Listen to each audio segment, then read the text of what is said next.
بسم اللہ الرحمن الرحیم۔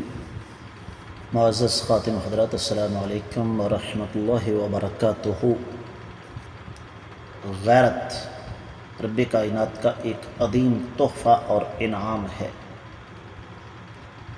اور یہ غیرت رب کائنات نے کائنات کے امام صلی اللہ علیہ وآلہ وسلم کو بدرجہ اتم عطا فرمائی تھی۔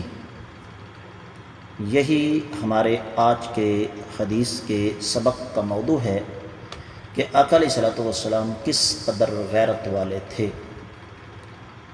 مشکوٰۃ المصابیح کتاب القصاص باب ہے ان جرائم کا جن پر کوئی دیت، تاوان یا جرمانہ نہیں۔ 3515ویں حدیث کتاب میں اور چھٹی ہے باب میں۔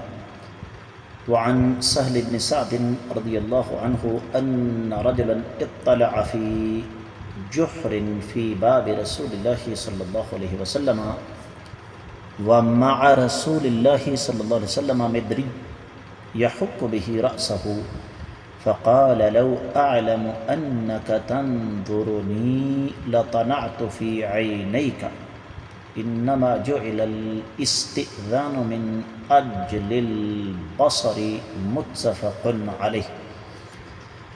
آپ نے سماعت فرمایا کہ یہ حدیث صحیح بخاری صحیح مسلم میں ہے۔ تفصیلی حوالہ اس کا یوں ہے، صحیح بخاری کتاب الدیات 23واں باب ہے۔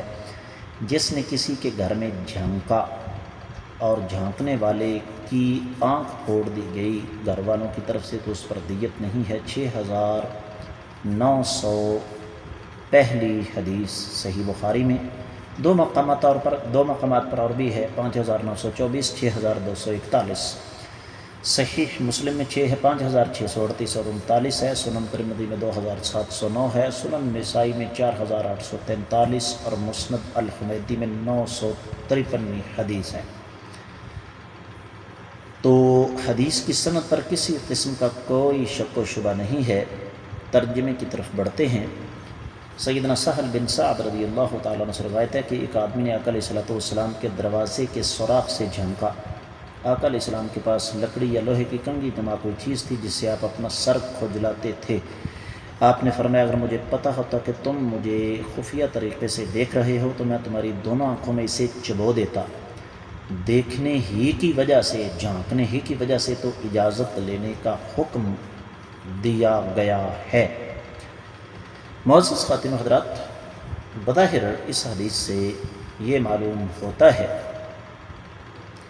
کہ جس طرح پچھلی حدیث ہم نے پڑھی کہ بغیر اجازت کسی کے گھر میں جھانکنا اور داخل ہونا منع ہے، اور اسی طریقے سے اگر کسی کے گھر میں خفیہ طریقے سے جھانکا جائے اور گھر والے اس کی آنکھ وغیرہ پھوڑ دیں تو اس گھر والوں پر کسی قسم کا کوئی گناہ نہیں۔ لیکن اصل میں غور کیا جائے تو اس حدیث مبارکہ سے نبی کریم صلی اللہ علیہ وسلم کی غیرت کا ثبوت ہمیں ملتا ہے۔ آپ علیہ الصلوۃ والسلام کس قدر غیرت والے تھے کہ آپ کے لیے یہ چیز ناقابل برداشت تھی کہ آپ کی خلوت میں کوئی جھانکنے کی کوشش کرے۔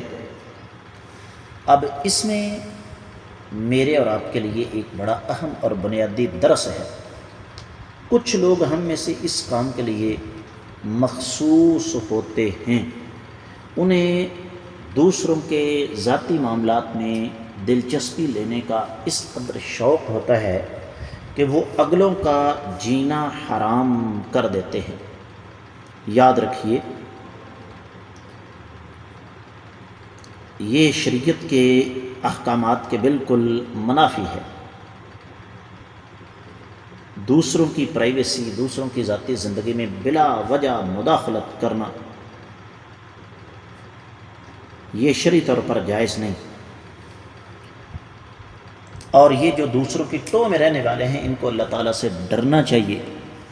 اور اس حدیث سے یہ بھی پتہ چلتا ہے کہ اگر کوئی شخص آپ کی ذاتی زندگی میں مداخلت کرنے کی کوشش کرے، جھانکنے کی کوشش کرے تو آپ اسے نقصان پہنچا دیں تو اس نقصان پر آپ کو شریعت کسی قسم کا کوئی تاوان، کوئی مدعا آپ پر نہیں ڈالتی ہے۔